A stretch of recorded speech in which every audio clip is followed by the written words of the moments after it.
Welcome to this session. Today's topics for our discussion is manufacturing systems and strategy. Manufacturing systems can be defined as systems in which the raw materials are converted into the finished products through different stages of processing, gathering higher added value. At each stage, it is an assemble of machine, tools, operating and controlling personnel with production structure. This definition indicates that it is a transformation process. It converts the raw materials into a finished product, but it is going through the different processes, and at each stage a definite amount of value has to be added, and in fact this amount of value added has to be more than this cost incurred in that transformation process. And it is considered as a systems because machine, tools, operating and controlling personnels, that all together including the production structure, we call it as a systems. Now this production structure, there are various parameters through which these are interlinked. Three important parameters are volume, variety and the production structure, which we call the layout. So different types of manufacturing systems has been developed during the last 100 years of industrial civilizations. How these three things are interrelated with each other, that is shown below. The first one is that mass production systems, where volume is very high, variety is very low, but layout or production structure is the product all line layout. In case of the batch production, the volume is the medium or low, variety is high, we have the process or functional layout. And job shop, we have the one-off or low variety and very one-off or low volume but very high variety, and it is a process or functional layout we use in this type of manufacturing systems. Now without going in the details, I would like to point out that the most efficient manufacturing systems that has been designed, that is the mass production based on the product or the line layout. But unfortunately 95% of the world's manufacturing that comes through the batch productions. So that's why that whatever development has happened in the last 50 years or 40 years, it has been done how to improve the batch production, or we can say the benefits of the mass production, because the mass production is considered as the most efficient system of efficient production systems that we could able to develop. So how to bring the benefits of the mass production in the batch productions, all this research has been done during the last 40 years in the manufacturing scenario throughout the world. Diagrammatically, with a simple structural sketch diagram, after all manufacturing is a transformation activities. So from the systems viewpoint, we call it as input, output, and in between certain processing is going on. So this processing is called the transformation process. So some transformation process is happening, that means value added process is going on. And different manufacturing system for different output, different types of output, the technology that is obviously will be different. Steel manufacturing cannot be equated with the shoe manufacturing firm, but certain transformation process is going on inside that, and everywhere there is an input and output. Output means ultimately this output is made for the customer. So the customer get this product, output of the manufacturing systems through distribution process, it reaches to the customer. Then customer gives their viewpoint. So there may be some redesigning of the product may be necessary. So the company or the organization, those who would like to remain competitive, they try to redesign, they try to collect the customer viewpoint about their product, and correspondingly they modify the design of the product, and that goes as an input in the transformation process again. And both input and transformation process, it requires planning and control, and that process we call this manufacturing planning and control. So this diagram depicts that input transformation process. Then you reach to the customer with the output through distribution systems. You collect the customer viewpoint about their product, and if you want to remain in the competitive, survive in the competitive environment, then redesign the product. Some modification, minor modification may also be done. And for controlling both transformation process and inputs, you require manufacturing planning and control process. Now the technology that we have mentioned there, that every transformation process is a technology specific, like steel production cannot be equated to shoe manufacturing farm. At the same time, steel manufacturing cannot also be equated with the automobile manufacturing farm. But overall, we call it is a steel automobile.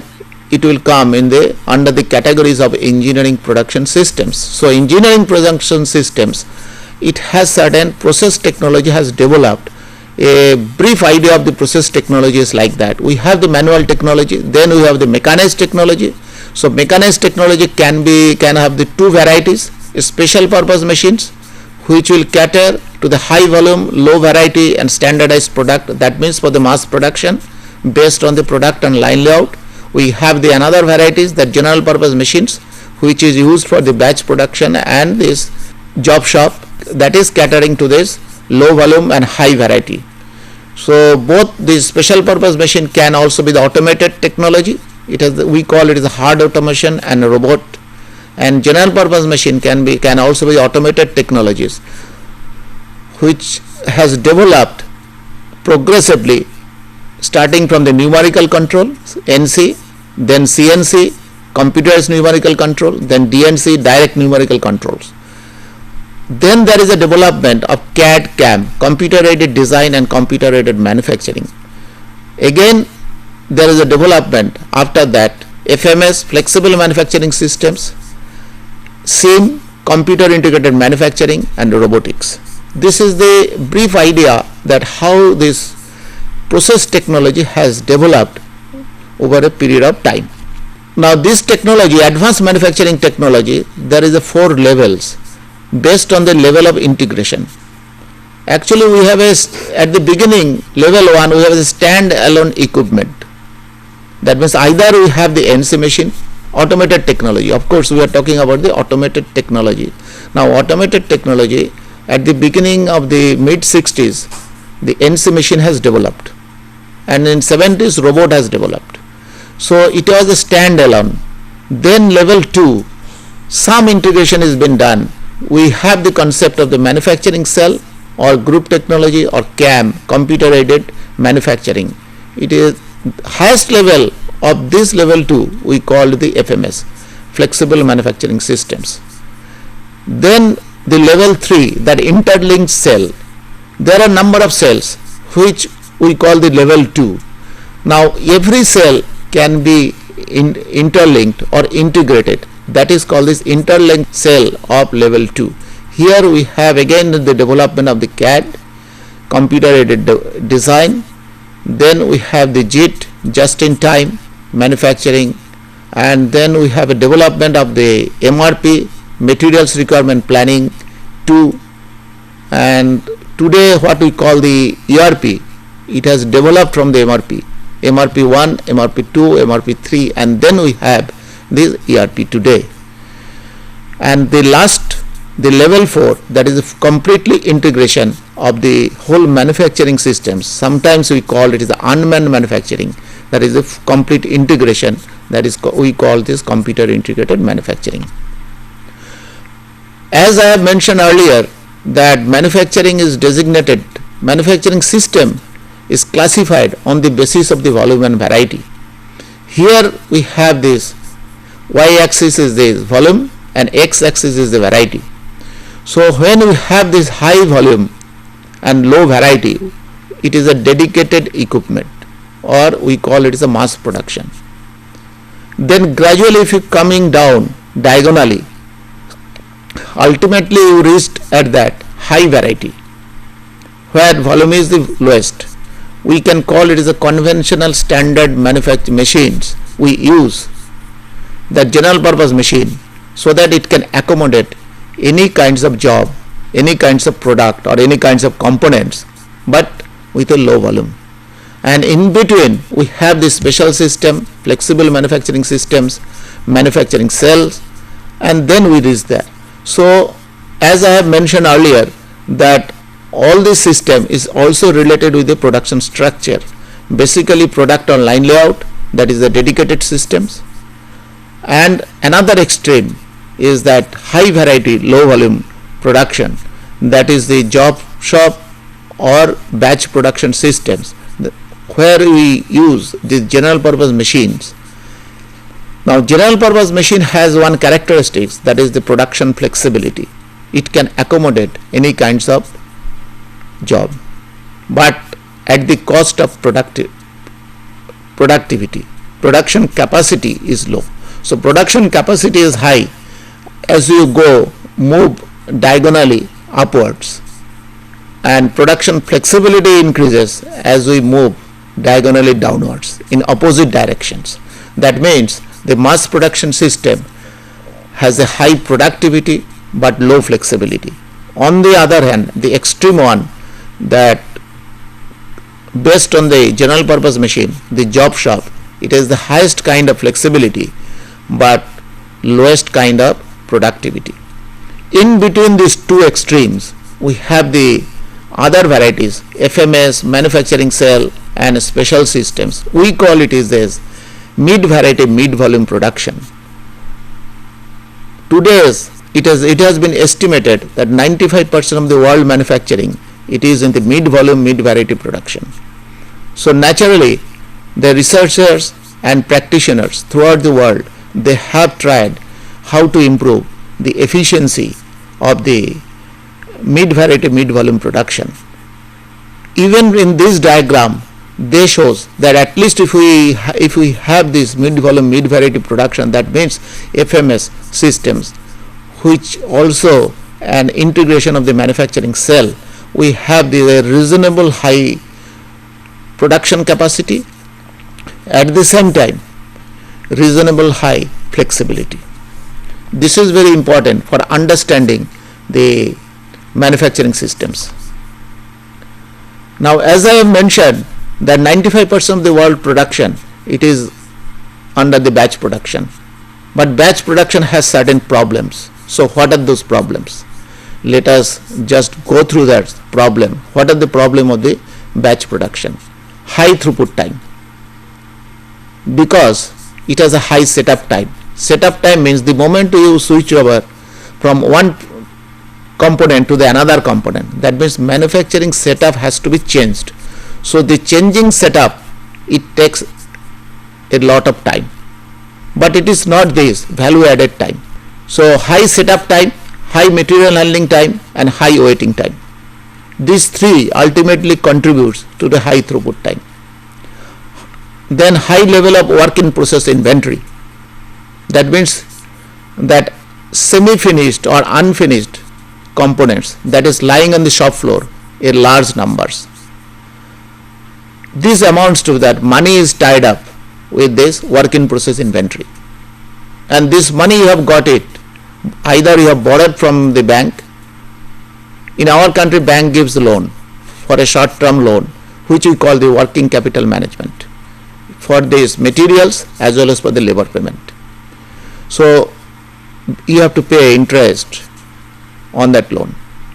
So if you have the high work in process inventory, your production cost is increasing. Complicated PPC activity due to disorganized pattern of material flow. We know that if we can simplify the material flow, our production planning and control activities will be simplified. But unfortunately, today's batch manufacturing system based on this functional layout or process or functional layout, it cannot have the simplified material flow system. It will have the complicated material flow system due to the inherent characteristics of this functional layout. So how to take care of those things? This is another problem of the batch manufacturing systems. High response time to new marketing environment. As the product life cycle is shortening, frequently you have to design and or redesign your product. The moment you design and redesign your product, certain changes in the components of that product has to be made. How to accommodate? Batch production system cannot accommodate so quickly these kind of changes. It requires high response time and difficult to fix responsibility for any defect. This is another problem. Responsibility cannot be fixed. So these are some of the problems. Now to overcome these problems, we have different kinds of manufacturing systems that has developed during the last 40 years. It has started progressively. If we look at this, whatever mentioned in the slide, starting from the top, gradually, progressively we have developed the systems. First we have the manufacturing cell, which we call the cellular manufacturing systems. Then we have a flexible manufacturing systems. Then we have a computer integrated manufacturing systems. And then we have the different concept that is developed from the 70s decade onwards, that is just-in-time manufacturing, mass customization and agile manufacturing. Very briefly we will look at this, all these varieties of the advanced manufacturing systems that has been developed over a period of 40 years for overcoming the problems of the batch manufacturing system based on the functional and process layout. First is the cellular manufacturing systems. Cellular manufacturing systems is a manufacturing management philosophy which identifies and exploits the commonalities of components in their process routes and design features for replacing the existing functional layout by group layout on the principle of group technology for achieving the economic advantage of mass production in small and medium batch production. Actually, we try to group the components depending upon the manufacturing or the design features, and then we design the manufacturing facilities which we call the cells. It can be of the different machines required for the complete manufacturing of a particular part families. So there is a concept of the part families and manufacturing cells. So every part family will be manufactured in that particular cell. Even though exactly dimensionally it may not be the same, but overall it is a characteristics remain same, like it can be the disc, it can be shaft type of things, it can be the box type of structure. Now this concept was first developed in the USSR by Professor S.P. Mitrofanoff, and he wrote a book first in Russian and then it has been translated in English from the London in 1959 and 1966, and then it has been spread over throughout the world, and all this shop floor that was designed on the basis of the functional layout has been transformed into the manufacturing cell. But Japan, though this idea has developed in the USSR, it has spread in the 60s decades itself in other parts of the Europe and America. But Japan is concerned, they have adopted this philosophy, manufacturing management philosophy, in a very great way in 1970s, and the result is obviously known to everybody what happened in 80s decades in automobile industry and as well as this electronic entertainment industries. Today, whatever we see throughout the world, the Japanese car and Japanese audio video systems, it was unimaginable in the 60s and 70s decade. Now there are the philosophies of GT. We call it the decentralization of the control system. Responsibility is given to a group of workers because we have the machine group, part families, and then we have cell, that is we call the machine group. So some peoples are working in that. All responsibilities are given to these peoples, a group of workers. Geographical polarization of manufacturing resources on the shop floor.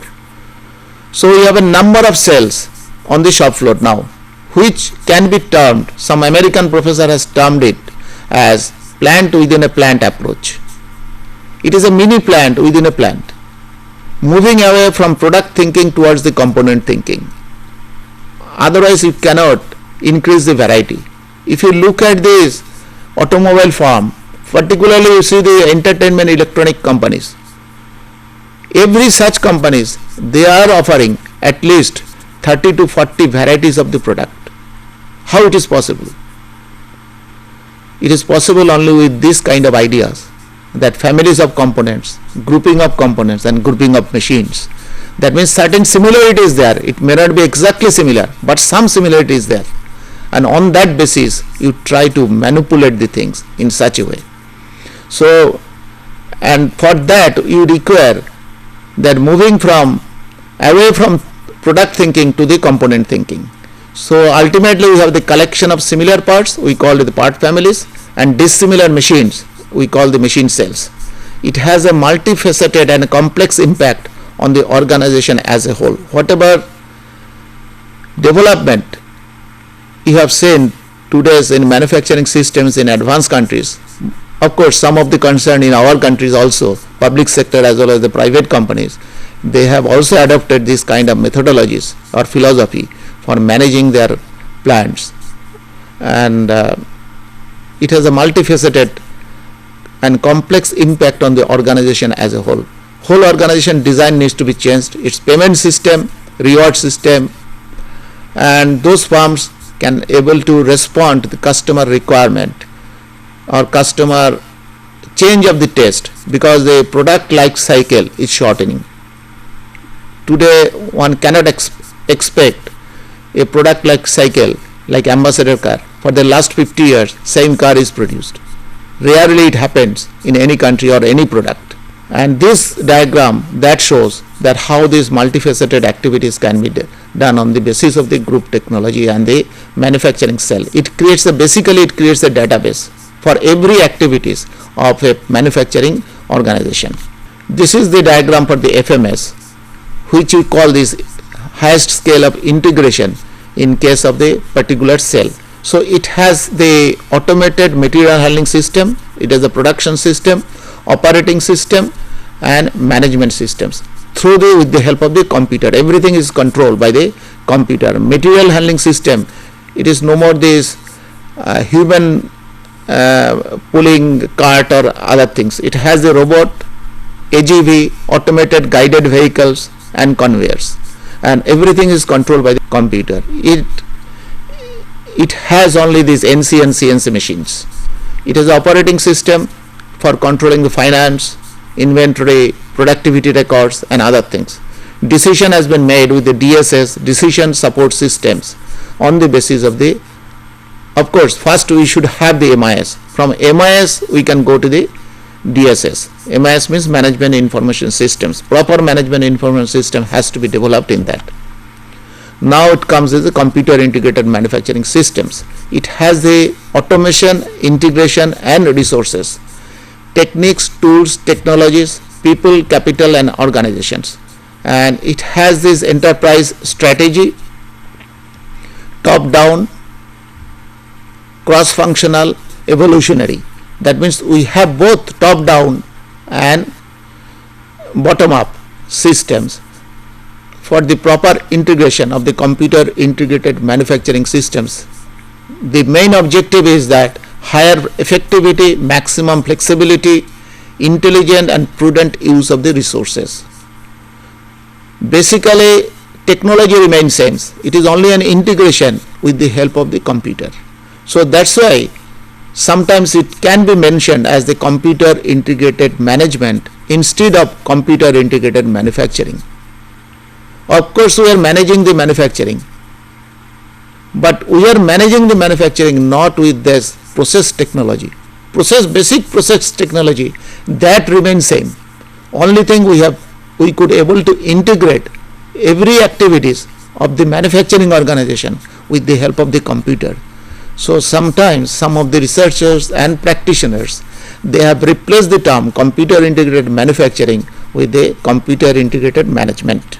Then comes the mass customization. This is the another important movement or evolution from computer integrated manufacturing or management towards the mass customization.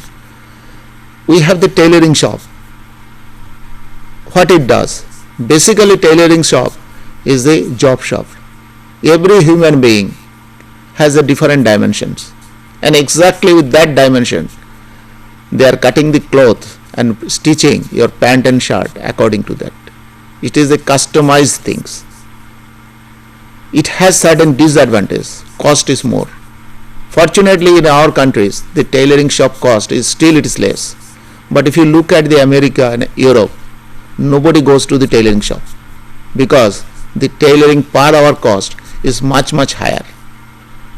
Common people, they cannot afford it. Fortunately, in our country, it is low. So that's why we go to the tailoring shop. But basically, it is a customizations. Now, question is that how this kind of practice can be brought to the manufacturing organization, that people will give an order to their cycle manufacturing firm according to their requirement, and immediately with a cost effectiveness it can be delivered to that. This is called this mass customization. So we call it is a paradigm shift from mass production. So don't equate with the mass production. It is a two different things. Paradigm shift from the mass production, ability to provide individually designed products and services to every customer through flexibility and quick responsiveness. The best way is that today's, if you look at the Tata Sky advertisement, some of these, they are giving the advertisement that somebody has came to the restaurant and they have the Punjabi food, North Indian food, South Indian food and East Indian food. Now this fellow wants one or two kinds of food from every food, and then it is a mixture of that. This is the real customization, whether a restaurant can provide such kind of things. In fact, in Indian restaurant they provide. So that kind of things, whether can it be replicated in the manufacturing system, that we call this mass customization. So mass customization system may reach customers as in the mass market economy, but treat them individually as in the pre-industrial economies. Now pre-industrial economies, it is a craft based industry. Craftsmen used to manufacture the product as per the requirement of the customer and delivered it. Cost was obviously very high. Today's also in India, if you look at the any crafts, cost of the any crafts, that is higher than the factory made things, and it has to be like that. So the question is that how to bring the mass customers or characteristic of the mass production in the individual things, and it has to be cost effective. So that process we call the mass customization. Theories has already been developed. Some of the advanced countries, they could able to implement it, but not very much. But it is expected over a period of 10 to 15 years, it will be possible for the mass customization in all advanced countries and perhaps in our country also.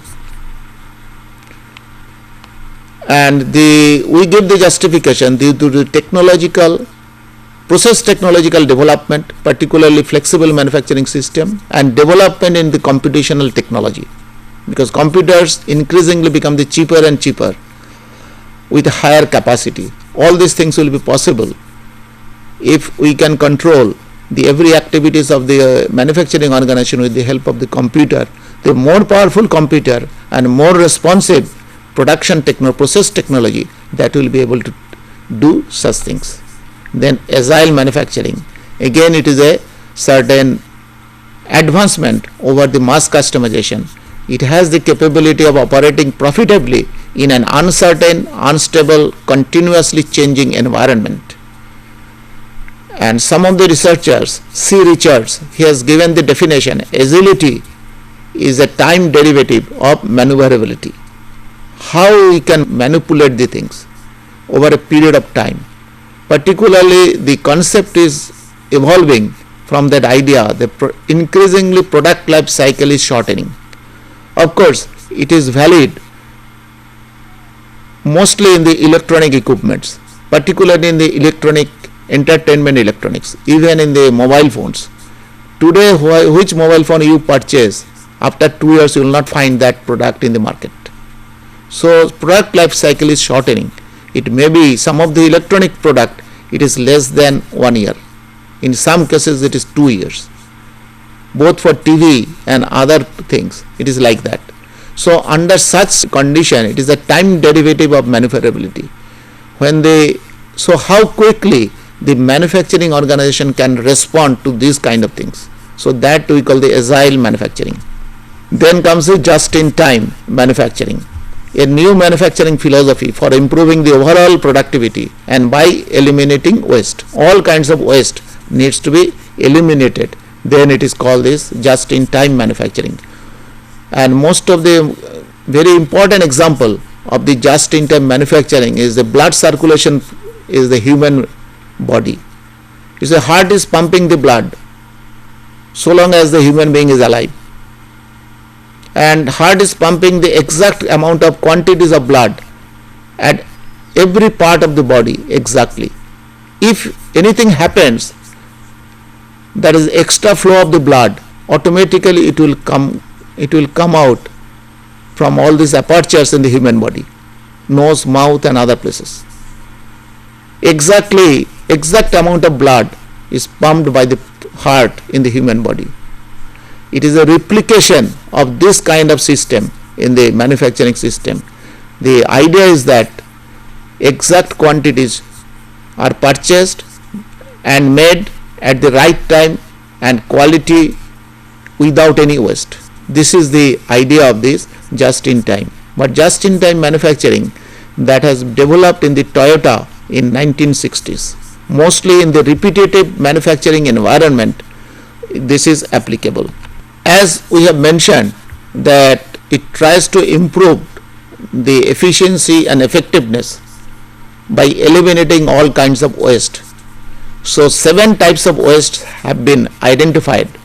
So first one is that waste arising from overproduction, waste arising from waiting, waste arising from transportation and distances, waste arising from overstocking, that means you are increasing your work in process or finished goods inventory, waste arising from poor quality, that means it will generate the scrap, or you have to sell that product with a lower price, waste arising from processing, waste arising from motion.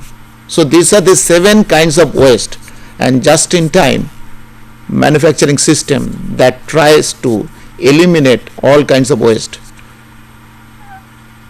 for improving the productivity, or we can say the efficiency and effectiveness of the manufacturing system. Now objectives we call set of zeros, zero inventory, zero setup time, zero waiting for the components, zero defects, zero breakdown and zero waste for any kind. And it has the number of benefits. Some of the techniques that we used, we have already mentioned that evolution of the manufacturing systems. So whatever it has been developed in the up to 70s in the process technology or certain management things that has been applied here. So techniques that we use, that is group technology, cellular manufacturing, U-shaped lines, setup time reduction, mistake proofing, housekeeping and line stopping, and all this philosophy that has been applied even in our country. When the Japanese we have started set up industrial organization with the Japanese collaboration. Maruti is one of the best example of this kind of system that is Maruti has brought in our country in the 80s, mid 80s, and ultimately many of the leading firms in India, they have also copied this. They try to implement in their plant also this kind of philosophy. Now there is a controlling, usually it is done by the Kanban rather than computer. Kanban is cards. So there are the 2 types of card, production Kanban and withdrawal Kanban. It has the 3 basic components for the JIT. It interconnects 2 succeeding and preceding machines or process with the help of the container and the card. So 2 cards, production Kanban and withdrawal Kanban and container. The moment all the containers are filled up, the production is stopped. That means the maximum inventory, work in process inventory cannot exceed the capacity of the number of cards. So there is some calculation has to be made. What should be the number of container should be in between the two processes. So the number of containers is equal to N is equal to dt by C. D is the demand rate using the work center, time for the container to complete the entire circuit, and C is the container size. So the maximum inventory is equal to MC, number of containers into capacity of the containers, is equal to dt. That is the process of calculation. So from that, again in the 80s or 90s decade, another things has developed that we call the lean enterprise management, or sometimes we call the lean manufacturing systems. In fact, one book was published by the two American professors. The name of that book is the Machine That Changed the World. In 1990, this book was published. So the machine is that automobile. So the automobile industry, how it has changed the both technology and the management of the manufacturing systems throughout the world. In fact, the two industries, automobile industry and the aircraft industry, they have contributed a lot in the development of the manufacturing technology and manufacturing management throughout the world. So the machine that changed the world, it means that machine is the automobile, and this book is one of the landmark book in the history of the manufacturing management till it is published. So they have propagated and coined that term, that lean enterprise management, and it has these components of the lean product development, lean procurement, lean manufacturing, and lean distribution systems. So that all together we call it lean product development. Is that how quickly one can develop a product. Honda car manufacturing firm is an expertise in this field. Lean procurement and lean manufacturing, Toyota has developed this technology, this management philosophy in their organization. So combining these things, Massachusetts Institute of Technology's professor John Krafik, he has organized a course for these automobile industries of America at the end of 80s decade, and he has put that terminology, that lean manufacturing, John Krafik of MIT. So that we call it is a lean enterprise. So when we combine everything, we call it is a lean enterprise. So what it basically tries to do it, that lean manufacturing, lean manufacturer combines the advantage of craft and mass production while avoiding the high cost of the former and the rigidity of the latter. That means the mass production is inflexible. As we have seen, the flexibility is poor. On the other hand, craft flexibility is high, but it is inefficient. That means cost will be high. So how to combine both these things? So what happened in the last 40 years, that this cost and lead time compression, these two things has happened. Cost has to be reduced, and how quickly you can respond to the customer needs. So these two things has been done combinedly in this lean enterprise. So lots of research has been done in the lean enterprise or lean manufacturing throughout the world, even in our country. And in fact, the government India has constituted a committee how to implement the lean manufacturing systems in the MSME, medium scale, medium and small manufacturing enterprises. Throughout the India, they are trying to implement the lean manufacturing systems in our country. So there are many of the things that is fundamentally it is more or less same for the lean manufacturing system, and most example of the lean manufacturing systems is the Toyota production system in the Toyota car. Let us study that Toyota Motor Company, president of the Toyota, Fuzio Cho, what he has mentioned in case of the lean enterprise and the success of the Toyota production system. The key to the Toyota way and what makes the Toyota stand out is not any of the individual elements, but what is important is having all the elements together as a system. This is very important thing.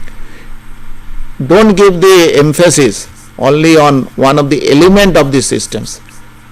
It is a systems as a whole. The system has been implemented, and that is the success. It must be practiced every day in a very consistent manner, not in spurts. So this is the success of the Toyota depends on the in that way. And here the 4P model of the Toyota way, how it has achieved that things. You see the triangle at the bottom is the philosophy, long term thinking. Then is the process, eliminate waste. Then we have the people and partner, respect, challenge and grow them, allow them to grow in your organization. And then problem solving, continuous improvement and learning. So the Toyota, this 4P model, that is philosophy, process, people and partner and problem solving, with this attitude they have implemented and got this success. Now we come to that, very briefly we will go through this manufacturing strategy. Now manufacturing strategy starts the competition. Worldwide competition, responsiveness to the customer demand, innovation, on-time delivery, lowest price and best quality. These are the important things for the, this is happening in business environment situation in the world. That's why manufacturing strategy, the pattern of structural and infrastructural decision for effective use of manufacturing strength as a competitive weapon for the achievements of business and corporate goals. It requires the 3 success factors. Now what is that? First one is that it must provide a product, that is goods or services, that is suited to the organization's capability. This capability is the technological capability, product and process design and innovation, human resource capability and logistics capability. Second category, it must provide the product with consistent quality at a level that appeals to intended customers for their satisfaction. And third is that it must provide the product at a cost that allow the adequate profit and reasonable sales price. These are the 3 requirements for that. To remain competitive in the competitive environment, it requires certain things. These 5 requirements are like that: making things right, this is, we call it is a quality advantages; making things cheap, cost advantages; making things fast, speed advantages; making things on time, dependability advantages; and changing what is made, flexibility advantages. These are the certain advantages that must be required for any organization to remain competitive in the competitive environment, because survival is first thing. To remain alive for a long time in the competitive environment, every organization has to look for this kind of, any of these kind of 5 advantages to inculcate in their organization. So we end it here.